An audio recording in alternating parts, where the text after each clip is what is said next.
বিজয় দিবস উদযাপনে প্রস্তুত সারা দেশ, সাম্য মানবিক দেশ গড়ার আকাঙ্ক্ষা।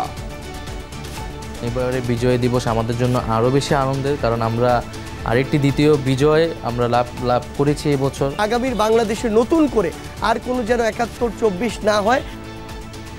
উদযাপনের আলোয় আলোকিত ঢাকা। রাষ্ট্র মেরামতে কত দিন দরকার জানা থাকা জরুরি জনগণের। নির্বাচনের রোডম্যাপে গুরুত্ব তারেক রহমানের। আগামী দিনের কর্ম পরিকল্পনার রোডম্যাপ ঘোষণার কথা শুনলেই যদি উপদেষ্টাদের চেহারায় অস্বস্তির ছাপ ফুটে ওঠে, সেটি হবে অবশ্যই গণ আকাঙ্ক্ষা বিরোধী।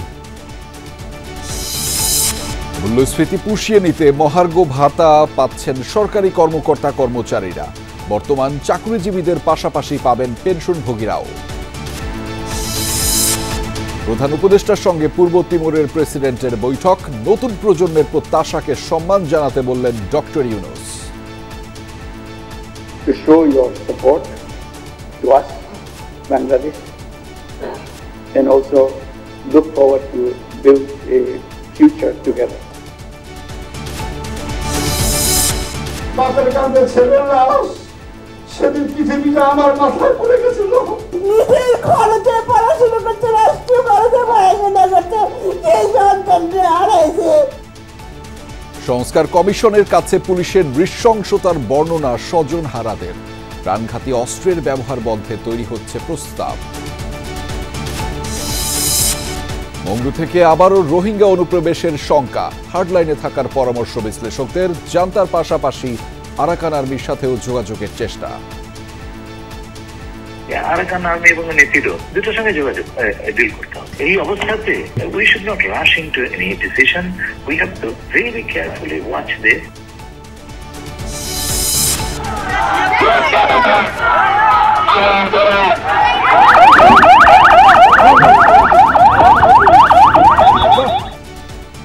মাইকে ঘোষণা দিয়ে সিলেটের কোম্পানিগঞ্জে ৩ গ্রামবাসীর সংঘর্ষ। ১০ কিলোমিটার হেঁটে এসে অংশ নেয় কেউ কেউ। বল্লম সরকির আঘাতে আহত অর্ধশতাধিক। দর্শক, এছাড়াও রাতের বাংলাদেশে থাকছে শেয়ার কারসাজির জন্য সাকিবকে আগেই জরিমানা করার দরকার ছিল, মন্তব্য অর্থ উপদেষ্টার। দুর্নীতির বিরল নজির বাংলাদেশ। এবার জানাচ্ছি বিস্তারিত। মহান বিজয় দিবস উদযাপনে প্রস্তুত জাতীয় স্মৃতিসৌধ। এরই মধ্যে প্রস্তুতি সেরেছে গণপূর্ত বিভাগও। কয়েক স্তরের নিরাপত্তা বলয়ে বসিয়েছে আইন শৃঙ্খলা রক্ষাকারী বাহিনী। এবছর বিজয় মেলার আয়োজন করছে উপজেলা প্রশাসন। উৎসব নির্বিঘ্ন করতে প্রশাসনের পক্ষ থেকে নেওয়া হয়েছে কয়েক স্তরের নিরাপত্তা ব্যবস্থা। গোটা এলাকা আনা হয়েছে নজরদারির আওতায়। থাকছে সাদা পোশাকে গোয়েন্দা নজরদারি। ১৬ ডিসেম্বর সূর্যোদয়ের সাথে সাথে রাষ্ট্রপতি ও প্রধান উপদেষ্টার শ্রদ্ধা নিবেদনের পরেই সর্বসাধারণের জন্য খুলে দেওয়া হবে জাতীয় স্মৃতিসৌধের প্রধান ফটক। গণপূর্ত অধিদপ্তরের পক্ষ থেকে পুরো স্মৃতিসৌধ কমপ্লেক্সকে ধুয়ে মুছে পরিষ্কার পরিপাটি করা, ফুল দিয়ে সাজানো, রং তুলির কাজ, সিসি ক্যামেরা স্থাপন, লেক সংস্কার সহ সকল কার্যক্রম সম্পন্ন করেছি। আমরা আলোকসজ্জা করে সুসজ্জিত করেছি। বিজয় মেলার জন্য আমরা প্রস্তুতি নিয়েছি। আমাদের জাতির সূর্য সন্তান বীর মুক্তিযোদ্ধাদের হলো যে সংবর্ধনা দেওয়ার জন্য আমরা প্রস্তুতি নিয়েছি। যে গাড়িগুলো আসবে তাদেরকে এক লাইনে কিভাবে দ্রুত সময়ে পার করে দেওয়া যায়, এই জন্য আমাদের মধ্যরাত থেকেই পুরো ট্রাফিক ব্যবস্থা সম্পূর্ণরূপে কার্যকর থাকবে। এবারের বিজয় দিবসকে কিভাবে দেখছেন বৈষম্য বিরোধী ছাত্র আন্দোলনে নেতৃত্ব দেওয়ার সমন্বয়করা? গতানুগতিক বুলি আর অগ্রগতির বয়ানের বাইরে কি মাত্রা যোগ করছে ২৪-এর এই গণ অভ্যুত্থান? ছাত্রনেতারা বলছেন মুক্তিযুদ্ধের চেতনা বাস্তবায়িত হয়নি, সে কারণেই অনিবার্য হয়ে উঠেছে গণ অভ্যুত্থান। মুক্তিযুদ্ধের চেতনায় সাম্য আর মানবিক মর্যাদার বাংলাদেশ গড়ার সুযোগ এখনই। সহকর্মী লামিয়া তিথি জানাচ্ছেন বিস্তারিত। ক্যামেরায় ছিলেন তানভীর মোর্শেদ।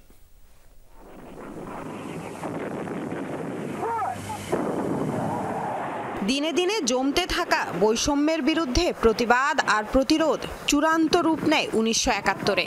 পাক হানাদার বাহিনীর বিরুদ্ধে ৯ মাসের লড়াই শেষে আসে বিজয়। বাঙালি মুক্ত স্বাধীন দেশের স্বাদ পায় ১৬ই ডিসেম্বর।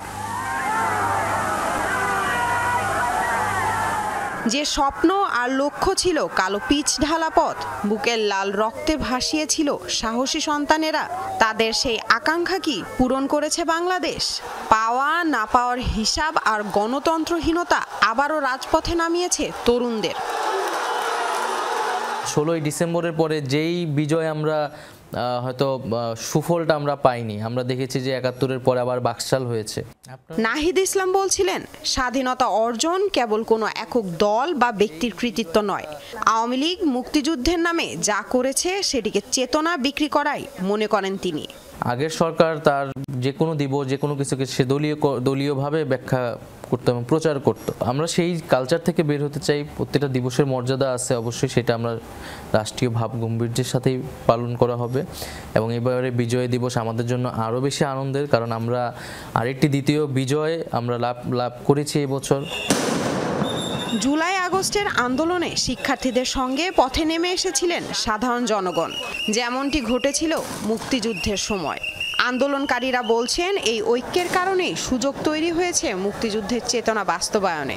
71-এর যে মুক্তিযুদ্ধ পরবর্তী সময়ে মানুষের যেভাবে সফলতা পাওয়ার কথা ছিল যেটি পায়নি, সেটি আমরা মূলত 24-এর অভ্যুত্থানের মধ্যে দিয়ে দেওয়ার চেষ্টা করছি। আমরা চাই যে আগামীর বাংলাদেশে নতুন করে আর কোনো যেন 71-24 না হয়, তাহলেই আলটিমেটলি আমাদের যে স্পিরিটটি ছিল, চাওয়াটি ছিল, সেটির পূরণ হবে। দুর্নীতি অপশাসনে বারবার হোঁচট খেয়েছে দেশের অগ্রগতি। তরুণরা বলছেন, এখন আর কোনো আপোষ নয়, সবার উপরে থাকবে দেশ ও মানুষ। 1971-এর ধারাবাহিকতায় যে রাষ্ট্র আসলে আমরা তৈরি করতে পারিনি, যে রাষ্ট্র আসলে আমরা নির্মাণ করতে পারিনি, সেই রাষ্ট্রের পুনরায় সেই রাষ্ট্র নির্মাণের একটা আকাঙ্ক্ষা থেকে 24 সালে অভ্যুত্থানটা হয়েছে। আমাদের যে একটি সার্বজনীন রূপ পেয়েছে স্বাধীনতা, এটি যেন আবার কখনো দলীয়করণ না হয়ে যায়, সেটির জন্য এই 16 ডিসেম্বরটি একটি সিম্বলিক একটি দিন হতে পারে, যেখানে আমরা দলমত নির্বিশেষে মানুষের সামনে আমাদের লুণ্ঠিত স্বাধীনতার বিকৃত রূপটি আমরা উপস্থাপন করতে পারি। বিজয় দিবসের প্রত্যয় হোক, নতুন বাংলাদেশ হবে বৈষম্যহীন। 1971 সালে লাখো শহীদের রক্তের বিনিময়ে বিজয় ছিনিয়ে আনে এই জাতি। 53 বছর পর আবারও সেই বিজয়ের স্বাদ পেল দেশের মানুষ। স্বৈরাচারের বিরুদ্ধে যাদের অবস্থান ছিল সম্মুখ সমরে, তারা বলছেন, ধর্ম, বর্ণ, রাজনৈতিক মতাদর্শের সকল বিভেদ ভুলে এক সমতলে দাঁড়ালেই দেশের মানুষ পাবে বিজয়ের পূর্ণাঙ্গ সফলতা। লামিয়া তিথি, যমুনা নিউজ, ঢাকা। 54তম মহান বিজয় দিবস উদযাপনে লাল সবুজ সহ নানা রঙের আলোয় সেজেছে তিলোত্তমা ঢাকা। সূর্য ডোবার সঙ্গে সঙ্গে বর্ণিল আলোয় ঝলমলিয়ে উঠেছে সরকারি বেসরকারি প্রতিষ্ঠান সহ বিভিন্ন গুরুত্বপূর্ণ স্থাপনা। রাজধানীবাসী মেতে উঠেছে বিজয়ের উচ্ছ্বাসে। বর্ণিল আলোকসজ্জা দেখতে নগরের বিভিন্ন স্থানে ভিড় করছেন নগরবাসী।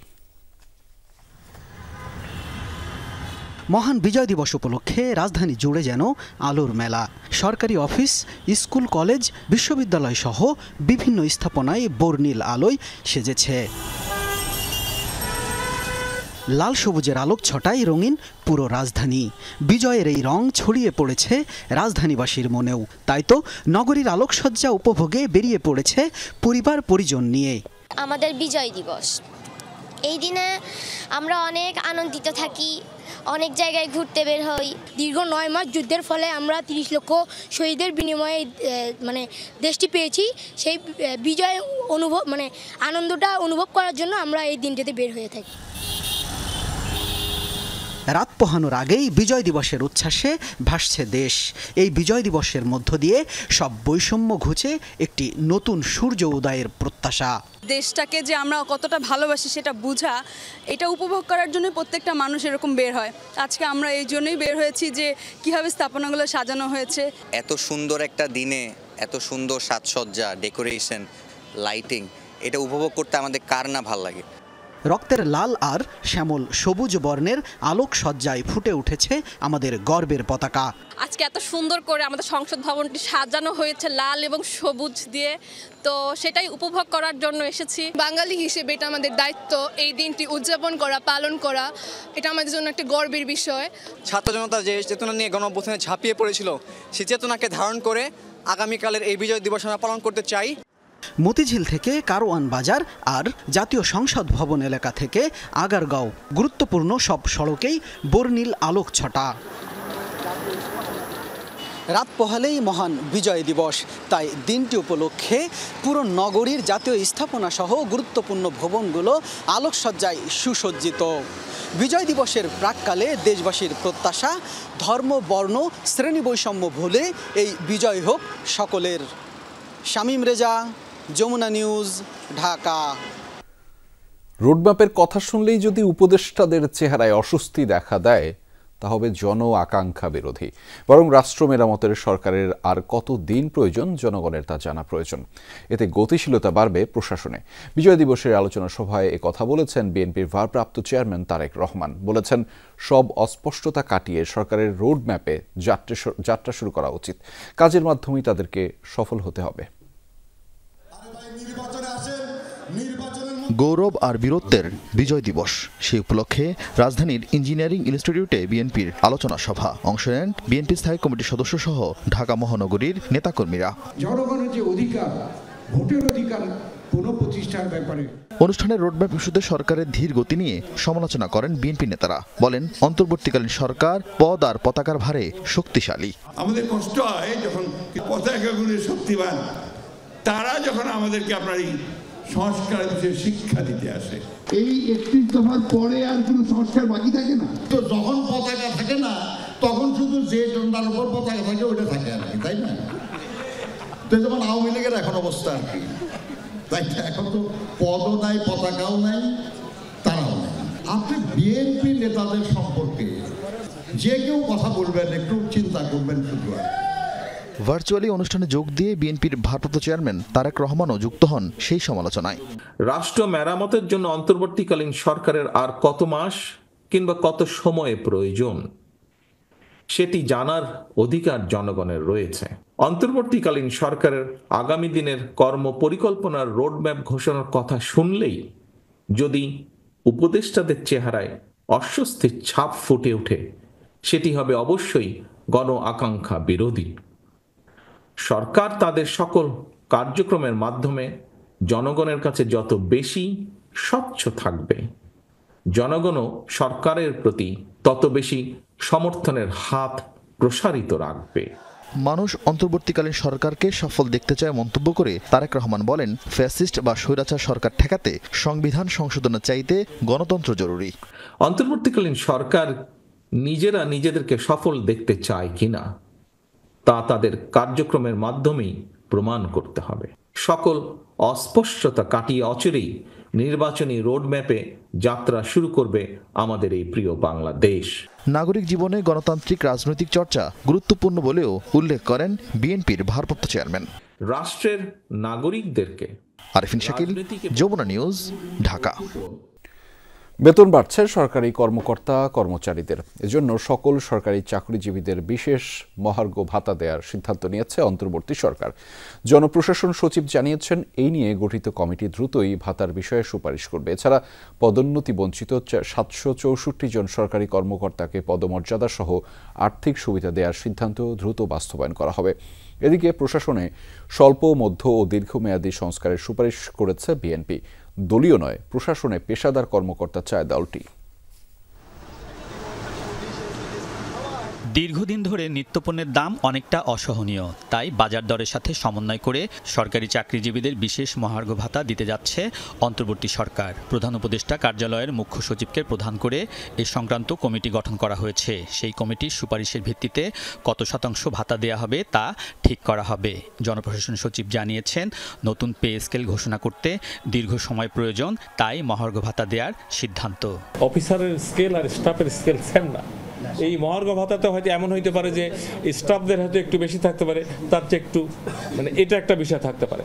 আর হলো আগে কখনো এটা ছিল কিনা, এবার আমরা ডিসাইডেড পেনশনাররা যেন বেনিফিট পায়। কারণ এই পেনশনাররা এমনি যখন যায় চিকিৎসা, এটা সেটা, টাকা পয়সা, ভাড়া, পেনশনারদের বেশি দরকার। আমরা সামনের সপ্তাহে প্রথম মিটিং করব।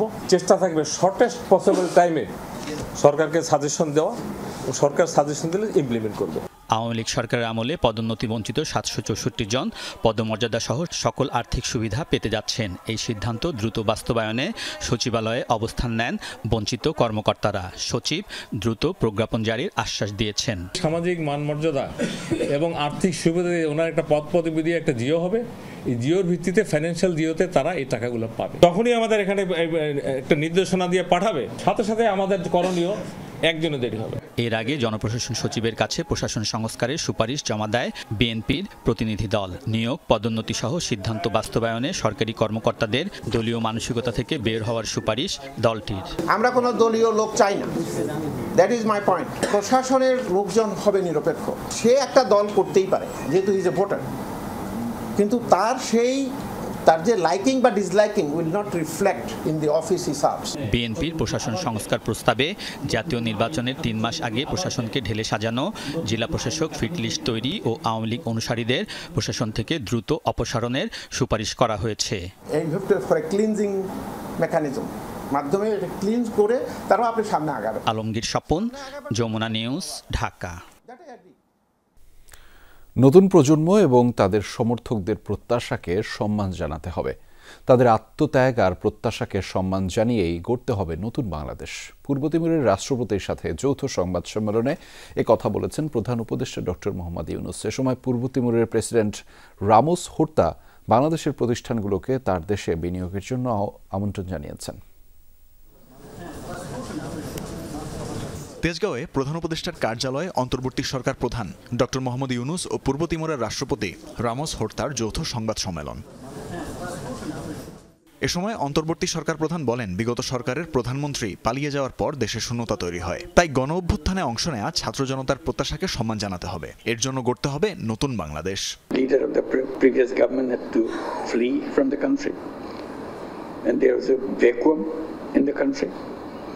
And finally it was resolved by creating a new government headed by me. So we have to honor the expectations of the sacrifices made by the young generation and their supporters from the people by giving their lives and getting wounded in thousands. The aim is to create, as you mentioned, new Bangladesh.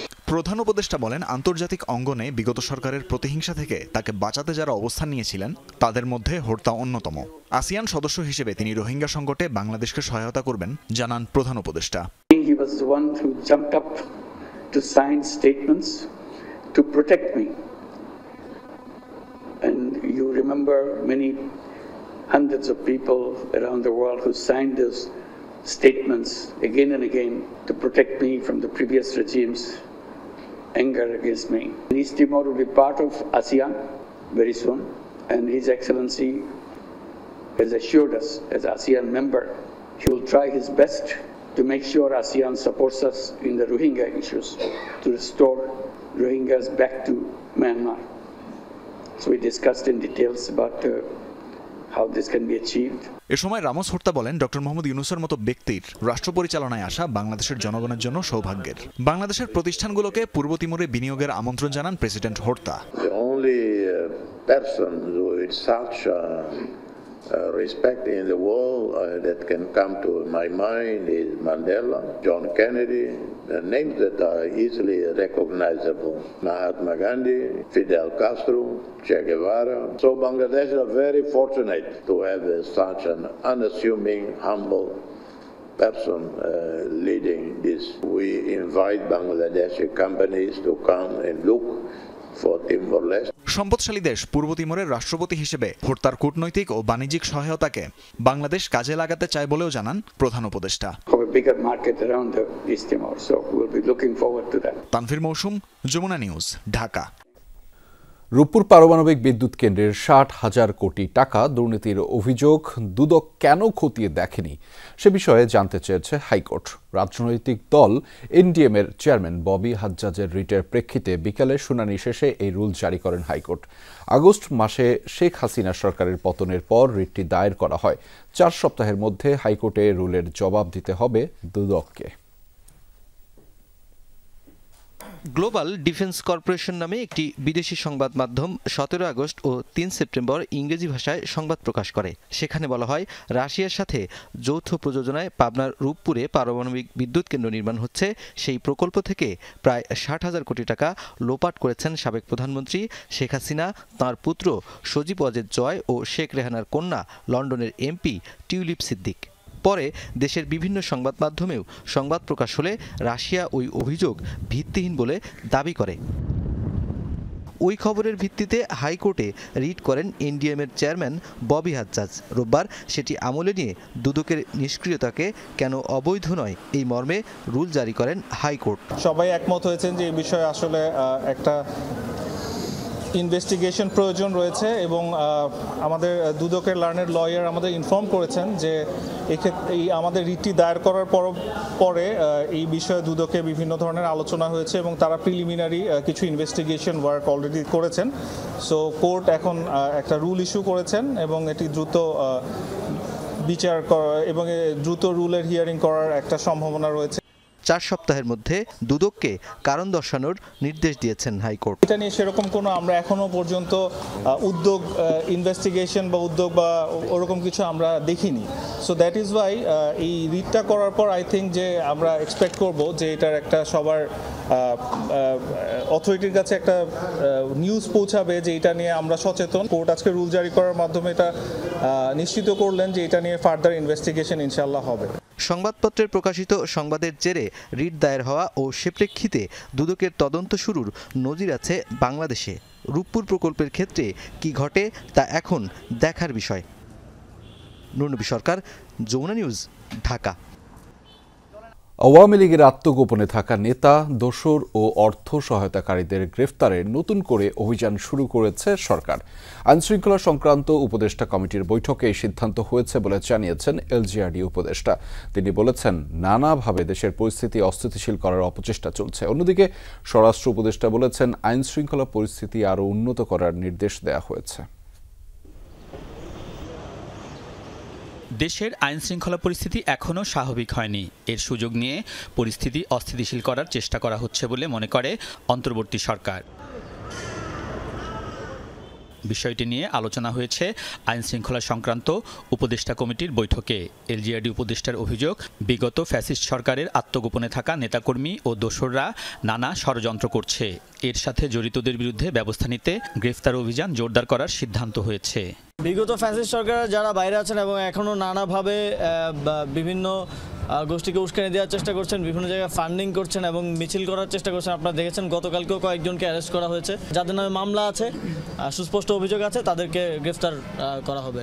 বিজয় দিবস, বড়দিন, 31st নাইটের নিরাপত্তা ও ইজতেমা নিয়ে আলোচনা হয়েছে বৈঠকে। স্বরাষ্ট্র উপদেষ্টা দাবি করেন, এক্ষেত্রে কোনো নিরাপত্তা হুমকি নেই। আইন শৃঙ্খলা পরিস্থিতি যে অবস্থা আছে এটা থেকে আরও উন্নতি করতে হবে এবং যে কোনো পরিস্থিতিতে আইন শৃঙ্খলা আরও উন্নতি করতে হবে এবং এই যে 16ই ডিসেম্বর সবাই যেন ভালোভাবে উদযাপন করতে পারে এই ব্যবস্থা আমাদের করতে হবে। ইজতেমার ব্যাপারে আমাদের একটা আলোচনা হয়েছে, আমরা ইজতেমা পার্টিদের সাথে 18 তারিখে আমরা আবার তাদের সাথে বসব। স্বরাষ্ট্র উপদেষ্টা বলেন, বেশিরভাগ ছিনতাইয়ের ঘটনা ঘটছে ভোরের দিকে, তবে তা আশঙ্কাজনক না। এক্ষেত্রে পুলিশ টহল আরও বাড়ানোর নির্দেশনা দেওয়া হয়েছে। ঢাকা শহরে একটু ছিনতাই বেড়ে গেছে, এই জন্য আমরা পুলিশের ইনস্ট্রাকশন দিয়েছি। আলমগীর স্বপন, যমুনা নিউজ, ঢাকা। পুলিশ যেন আর প্রাণঘাতী অস্ত্র ব্যবহার করতে না পারে তা নিশ্চিত করার লক্ষ্য নিয়েই প্রস্তাব তৈরি করছে বাহিনীটির সংস্কারের গঠিত কমিশন।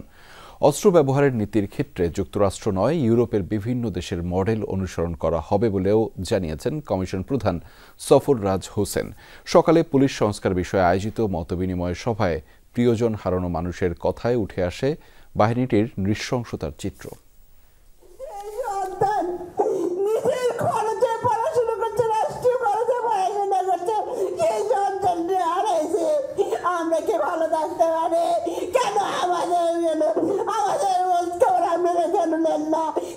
এক একটি গলিতে পৃথিবী থেকে বিদায় নিয়েছে একটি করে তাজা স্বপ্ন।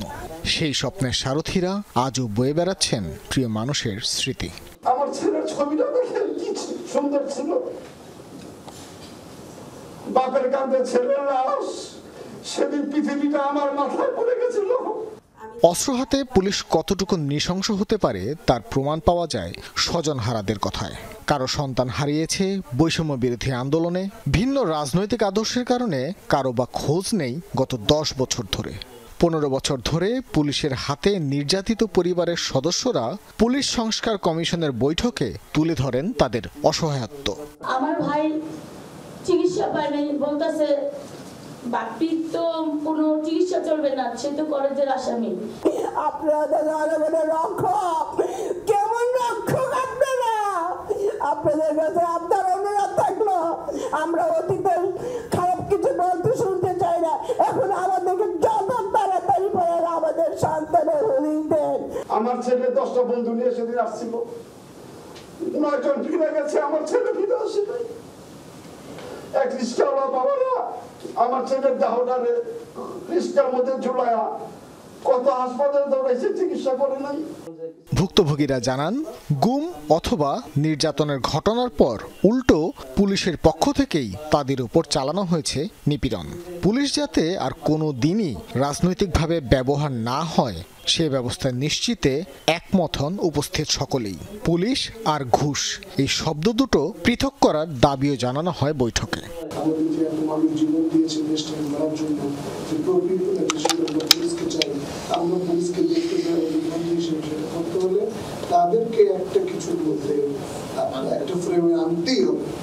কমিশনের প্রধান বলেন, প্রতিপক্ষ নয়, পুলিশ যেন জনগণের জন্য কাজ করতে পারে সে লক্ষ্যেই তৈরি হচ্ছে সংস্কার প্রস্তাব।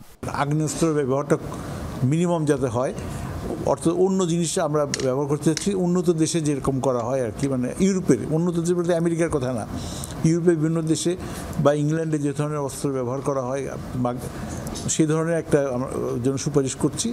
সেগুলো হয়তো সরকার সম্মতি হলো, ধীরে ধীরে সেগুলো সংগ্রহ করে প্রশিক্ষণ দেওয়া হবে পুলিশ বাহিনীকে, যাতে ভবিষ্যতে যাতে পুলিশ বাহিনী অনেক শান্তিপ্রিয় থাকে এবং যদি সত্যি সত্যি কখনো প্রয়োজন হয় প্রাণহানিকর কোনো অস্ত্র যেন ব্যবহার তারা না করতে হয় আর কি। বৈষম্য বিরোধী আন্দোলনে ছাত্রদের উপর গুলি চালানোর নির্দেশদাতা সকল পুলিশকেই দ্রুততম সময়ে চিহ্নিত করার দাবিও জানানো হয় মতবিনিময় সভায়। ভাস্কর ভাদুরী, যমুনা নিউজ, ঢাকা। মহান বিজয় দিবস উপলক্ষে স্মারক ডাক টিকিট, খাম ও ডাটা কার্ড অবমুক্ত করেছেন প্রধান উপদেষ্টা ডক্টর মোহাম্মদ ইউনূস। রোববার বিকেলে রাষ্ট্রীয় অতিথি ভবন যমুনায় এসব অবমুক্ত করেন তিনি। এ সময় 10 টাকা মূল্যমানের একটি স্মারক ডাক টিকিট ও একটি উদ্বোধনী খাম এবং 5 টাকা মূল্যমানের একটি ডাটা কার্ড অবমুক্ত করেন প্রধান উপদেষ্টা। অনুষ্ঠানে ডাক ও টেলিযোগাযোগ উপদেষ্টা মোহাম্মদ নাহিদ ইসলাম, প্রধান উপদেষ্টার মুখ্য সচিব এম সিরাজউদ্দিন মিয়া, ডাক ও টেলিযোগাযোগ বিভাগের সচিব ডক্টর মোহাম্মদ মুশফিকুর রহমান সহ ঊর্ধ্বতন কর্মকর্তারা উপস্থিত ছিলেন। এ সময় উপদেষ্টা নাহিদ ইসলাম প্রধান উপদেষ্টাকে একটি স্মারক ডাক বাক্স ও natural beauty and wild life শীর্ষক একটি বই উপহার দেন। বাংলাদেশ মিয়ানমার সীমান্তের পুরো এলাকায় নিয়ন্ত্রণ নিয়েছে আরাকান আর্মি। এমন অবস্থায় আবারও বাংলাদেশে ঢুকে পড়তে পারে লাখো রোহিঙ্গা। কোনোভাবেই যেন তারা ঢুকতে না পারে সেজন্য সরকারকে হার্ডলাইনে যাওয়ার পরামর্শ দিচ্ছেন বিশ্লেষকরা। আর জান্তা সরকারের পাশাপাশি আরাকান আর্মির সাথে কিভাবে যোগাযোগ বাড়ানো যায় তা নিয়ে সরকার ভাবছে বলেও জানিয়েছেন প্রধান উপদেষ্টার রোহিঙ্গা বিষয়ক হাই রিপ্রেজেন্টেটিভ খলিলুর রহমান। সহকর্মী মাহফুজ মিশু জানাচ্ছেন বিস্তারিত।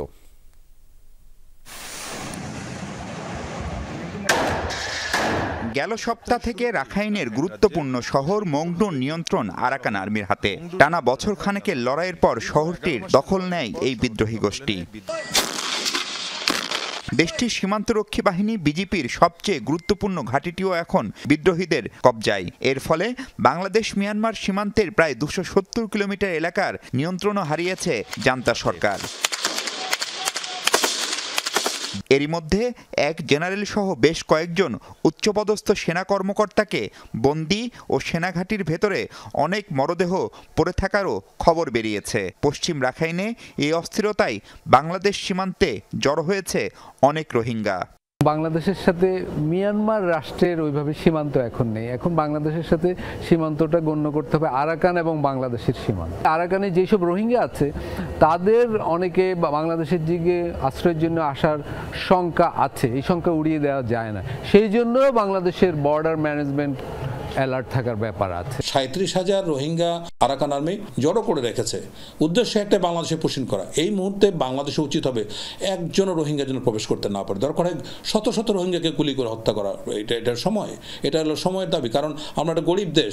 সেই 2017 থেকে নেপিদোর সাথে দ্বিপাক্ষিক যোগাযোগ কিংবা বেইজিং সহ ত্রিপক্ষীয় উদ্যোগ সফল হয়নি কোনোটাই। এমন অবস্থায় দ্রুততম সময়ে আরাকান আর্মির সাথে কার্যকর যোগাযোগ গড়ে তোলার পাশাপাশি তাদের পাশে থাকতে সরকারকে পরামর্শ দিচ্ছেন বিশ্লেষকরা। বাংলাদেশের সামনে এখন চ্যালেঞ্জটা হলো আরাকান আর্মির সাথে কোনো না কোনোভাবে এঙ্গেজ হওয়া, অর্থাৎ ওদের সাথে যোগাযোগ স্থাপন করা। এই যোগাযোগটা তো প্রধানত রোহিঙ্গা প্রশ্নে, রোহিঙ্গাদের পাঠাতে হলে আরাকান আর্মির সম্মতি, সহায়তা, অংশীদারিত্ব লাগবেই। দ্বিতীয়ত, মিয়ানমারের সাথে এতদিন আমরা যে বাণিজ্য করেছি সেটা আসলে এখন আরাকান আর্মির সম্মতির মাধ্যমে আরাকানের সাথেই করতে হবে। চীনের জন্য মিয়ানমার যেমন তাদের কূটনৈতিক দরজা, ভবিষ্যতের স্বাধীন রাখাইনের জন্য কূটনৈতিক দরজা কিন্তু বাংলাদেশ। ভবিষ্যতে বাংলাদেশের সমর্থন স্বাধীন রাখাইনের প্রয়োজন হবেই। আমরা যদি একটা আন্ডারস্ট্যান্ডিং আসে যে ঠিক আছে আমরা তোমাদের সকল প্রকার সহযোগিতা করব, বিনিময়ে রোহিঙ্গা থেকে প্রত্যাবর্তনের ব্যাপারে তোমাদের আমাদের নিশ্চয়তা দিতে হবে, তবে একটা কিন্তু সুবর্ণ সুযোগ আমাদের সামনে আসার সম্ভাবনা আছে। সতর্কভাবে পরিস্থিতি পর্যবেক্ষণ করছে সরকার। প্রধান উপদেষ্টার হাই রিপ্রেজেন্টেটিভ বলছেন, নতুন করে কাউকে আশ্রয় দেওয়ার মতো পরিস্থিতিতে নেই বাংলাদেশ। পাশাপাশি রাখাইন রাজ্যের ভবিষ্যৎ কোন দিকে যায় সেটিও সরকারের ভাবনায় আছে বলে জানান তিনি। আমাদের উচিত হচ্ছে অর্ডারটা নিয়ন্ত্রণ করা, দ্বিতীয় নতুন ফ্লো অফ রিফিউজি যাতে না আসে সেটার বন্দোবস্ত করা। ফাইনাল ডিসপেন্সেশন যতক্ষণ পর্যন্ত আপনি জানতে পারবেন না তারা কি একটা স্টেট হবে, অন্যদিকে যদি স্টেট না হয়, কনফেডারেশন হয়, আমাদের তো তখনও তাহলে আরাকান আর্মি এবং নেপিডো দুটোর সঙ্গে যোগাযোগ ডিল করতে হবে। এই অবস্থাতে we should not rush into any decision, we have to very carefully watch this, এবং and we can afford to watch because the last act has not been performed. 2017 সালে একসাথে প্রায় 11 লাখ রোহিঙ্গাকে আশ্রয় দিয়েছিল বাংলাদেশ। প্রতিবেশী মিয়ানমারের রাখাইন রাজ্যে এখন আছে আরও 5 লাখের মতো রোহিঙ্গা জনগোষ্ঠী। মাহফুজ মিশু, যমুনা নিউজ, ঢাকা। তুচ্ছ ঘটনাকে কেন্দ্র করে শনিবার রাতে দুজনের ঝগড়া, তারপরে সকালে মাইকে ঘোষণা দিয়ে সংঘর্ষে জড়ায় 3 গ্রামের বাসিন্দা। প্রায় 10 কিলোমিটার হেঁটে সংঘর্ষে অংশ নেয় কেউ কেউ। সিলেটের কোম্পানিগঞ্জে বল্লম সরকির এই দাঙ্গায় আহত অর্ধশতাধিক মানুষ। তাদের বিভিন্ন হাসপাতালে চিকিৎসা দেওয়া হচ্ছে। সংঘর্ষের ঘটনায় কাউকে এখন পর্যন্ত আটক করা হয়নি।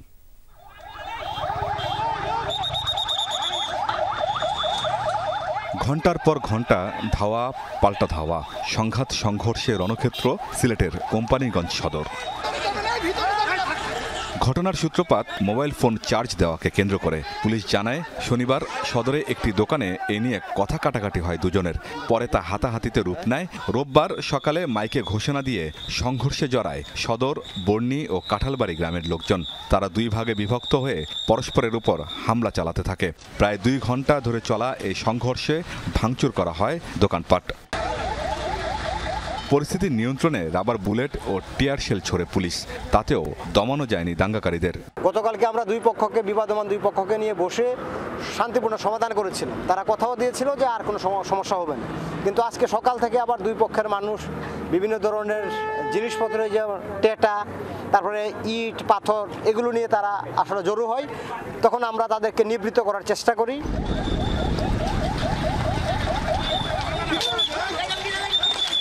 অবশেষে সেনাবাহিনীর সদস্যরা গিয়ে পরিস্থিতি নিয়ন্ত্রণে আনে। এলাকায় থমথমে অবস্থা বিরাজ করছে। আমিন বাবু, যমুনা নিউজ। সিরিয়া ঘিরে নতুন উত্তেজনার মধ্যেই গাজায় অব্যাহত ইসরায়েলি বাহিনীর নির্মম হামলা। 24 ঘণ্টায় প্রাণ হারিয়েছেন আরও 52 জন। শনিবার জাবালিয়া সহ উত্তর পূর্বাঞ্চলীয় এলাকায় ভয়াবহ বিমান হামলা চালিয়েছে নেতানিয়াহু বাহিনী। হাজার হাজার ফিলিস্তিনির আশ্রয় শিবির হিসেবে ব্যবহৃত একাধিক স্কুল টার্গেট করা হয়েছে। পশ্চিমের আল রিমাল এলাকায় একটি স্কুলে ইসরায়েলি হামলায় অন্তত 7 জন নিহত হয়েছেন। জেলা জাংশন ও আল মাওয়াসিতে আবাসিক এলাকা লক্ষ্য করে হয়েছে ড্রোন হামলা। গাজায় 1 বছরের বেশি সময় ধরে চলা ইসরায়েলি আগ্রাসনে মৃত্যু হয়েছে প্রায় 45,000 ফিলিস্তিনির। 9 দশকের ইতিহাসে সবচেয়ে শক্তিশালী সাইক্লোনের কবলে ফ্রান্স। সাইক্লোন চিডোর তাণ্ডবে দেশটির মায়োটি দ্বীপপুঞ্জে প্রাণ হারিয়েছেন অন্তত 11 জন, গুরুতর আহত প্রায় 250 মানুষ। তবে মৃতের সংখ্যা আরও বাড়তে পারে বলে শঙ্কা করছে দেশটির স্বরাষ্ট্র মন্ত্রণালয়। শনিবার ভারত মহাসাগরে সৃষ্ট সাইক্লোনটির তাণ্ডব চালায় মায়োটো দ্বীপপুঞ্জে। এ সময় সাইক্লোনটির গতিবেগ ছিল ঘন্টায় 200 কিলোমিটার। এতে ব্যাপক ক্ষতিগ্রস্ত হয় বিভিন্ন হাসপাতাল সহ গুরুত্বপূর্ণ স্থাপনা, উপড়ে গেছে গাছপালা, বিচ্ছিন্ন হয়ে গেছে যোগাযোগ ব্যবস্থা।